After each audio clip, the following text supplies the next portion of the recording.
بسم اللہ الرحمن الرحیم۔ حضرت عبداللہ ابن مسعود رضی اللہ تعالیٰ عنہ کے بیٹے وہ فرماتے ہیں کہ میرے والد صاحب فرماتے تھے کہ ایک مرتبہ ہم اللہ کے رسول صلی اللہ علیہ وسلم کے ساتھ سفر میں تھے، ایک جگہ پڑاؤ ڈالا، اللہ کے رسول صلی اللہ علیہ وسلم حاجت پوری کرنے کے لیے گئے، اپنی ضرورت پوری کرنے کے لیے گئے، اتنے میں ایک چڑیا آئی لال رنگ کی اور اس کے 2 بچے تھے ساتھ میں، تو ہم نے وہ دونوں بچوں کو پکڑ لیا، تو وہ چڑیا ہمارے سروں کے اوپر منڈلانے لگی۔ جب رحمت عالم صلی اللہ علیہ وسلم تشریف لائے تو ہمارے نبی نے دیکھا، سمجھ گئے، فرمایا کس نے اس کے بچوں کو پکڑ کر اس کو ستایا ہے، چھوڑ دو۔ جانوروں کا کتنا خیال ہمارے نبی کو، کس نے ستایا ہے اس کو، اس کے بچے پکڑ کر۔ یہاں ایک بات بتاؤں گا میرے بھائیوں، خصوصاً نوجوانوں کے لیے، کہ ہمارے آقا رحمت والے نبی صلی اللہ علیہ وسلم ایک جانور کے بچے پکڑ لیے گئے جس سے اس کی ماں پریشان ہو گئی، تو اللہ کے رسول کو برداشت نہ ہو سکا، تو انسانیت اور جو مسلمان اللہ کے نبی کا کلمہ پڑھنے والے ہیں، اگر اس کی امت ہمارے نبی کی امت میں جو مائیں ہیں اور ان کے بچوں کو جو ستایا جا رہا، چاہے چیٹنگ کے ذریعے ستایا جا رہا ہو، چاہے سسرالوں کے ذریعے ستایا جا، جس قسم کی بھی، یا تو محلے میں کوئی ستا رہا ہو، تو ان بچوں کے ماں کے دل کے اوپر کیا گزرے گی؟ یہی خبر جب ہمارے آقا محمد رسول اللہ صلی اللہ علیہ وسلم کو پتہ چل جائے، ان کے دل کے اوپر کیا گزرے گی؟ احادیث کا جو ذخیرہ ہے نا، ہمارے سامنے کچھ حدیثیں آتی ہے، تو اس کے اوپر غور کریں میرے بھائیوں، کہ جب ہمارے نبی یہ برداشت نہیں کر سکتے کہ جانوروں کے بچوں کو پکڑ کر اس کی ماں کو ستایا جائے، تو انسانیت کا کیسے برداشت کریں گے؟ فرمایا چھوڑ دو اس کو۔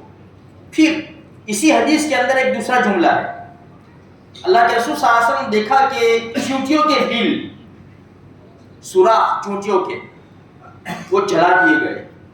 ہمارے نبی نے پوچھا کس نے جلائے یہ؟ صحابہ کرام نے فرمایا رسول اللہ ہم نے جلا دیا، اس چونٹیوں کے بل ہم نے جلا دیے۔ رحمت والے آقا صلی اللہ علیہ وسلم نے فرمایا آگ کا پیدا کرنے والا رب ہے اور اسی کو زیبا ہے کہ وہ آگ سے عذاب دے دے، اللہ کے علاوہ کسی اور کے لیے گنجائش نہیں ہے کہ مخلوق کو آگ سے عذاب دے دے۔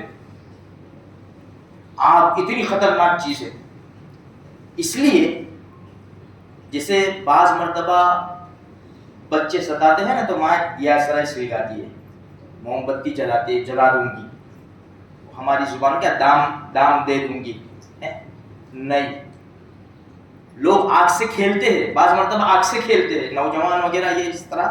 دوسرا یہ محرم میں دیکھا گیا لوگ آگ سے کھیلتے ہیں، جس آگ کو ہمارے نبی نے دشمن کہا اس آگ سے کھیلا جا رہا ہے۔ ایک مسئلہ میں آپ کو بتاؤں، اسی حدیث کے ماتحت جو مچھر مارتے ہیں نا، وہ ریکٹ سے، الیکٹرک ریکٹ سے، علماء اس حدیث کو پیش نظر رکھ کے فرماتے ہیں کہ کوئی دوسرا حربہ استعمال کرو مچھر مارنے کا، کوئی دوسری دوا وغیرہ۔ ہاں اگر کچھ نہیں بن سکتا اور مچھر بہت پریشان کرتے تو اس کی گنجائش ہے یہ الیکٹرک ریکٹ کی، کیونکہ اس کے اندر آگ کا اثر ہے نا۔ تو اس کے علاوہ دوسری کوئی چیز ہو جو مچھر بھگا سکے، مار سکے، وہ استعمال کرو۔ اگر نہیں بن سکتا تو پھر مجبوری کے درجے میں یہ استعمال کر سکتے ہیں۔ دیکھو ہماری شریعت جو مچھر ڈھک مارتا ہے، ہمارا خون پی جاتا ہے، اس کے بارے میں بھی کیا کہا؟ مارنے کا حکم ہے، لیکن اس طرح نہیں۔ اب انسانیت کو چند کھوٹے سکوں کے خاطر کیسا مارا جاتا ہے؟ مرڈر آج کل جو ہوتے ہیں کس 50,000 روپے کے لیے، لاکھ روپے، 2 لاکھ روپے کے لیے انسانیت کو قتل کر دیا جاتا ہے۔ انسانیت، انسان کی کوئی قیمت نہیں۔ حالانکہ حدیث میں آتا ہے ایک انسان بغیر کسی جرم کے مارا گیا نا، اور جتنے لوگ بھی ہوں گے اللہ سب کو پوچھے گا۔ آج تو ہزاروں انسان جس کو مارا جا رہا ہے نا ان کو پتہ ہی نہیں کہ ہم کو کیوں مارا جا رہا ہے. عجیب حالات ہو چکے ہیں میرے بھائیوں.